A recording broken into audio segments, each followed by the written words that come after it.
Alright, some of you have been asking how to run the scheduling on the Maytronics power supply. It's pretty simple. If you hit power and then you toggle the select button to 1, it'll be every day.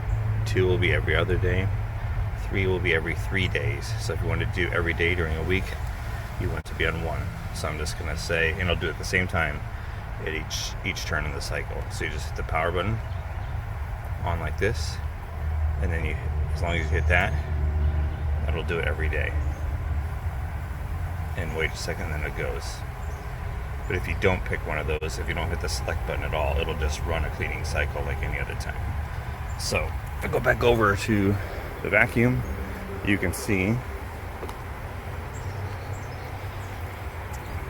that it has started up. Right? So pretty simple. That's all you got to do. Not much more to it than that. Just leave the vacuum plugged in and in the pool, and it'll clean every day. It's nice for when you go on vacations or go away on a weekend trip or something like that. You can just have your pool cleaned every day while you're gone, for whatever the vacuum gets down below.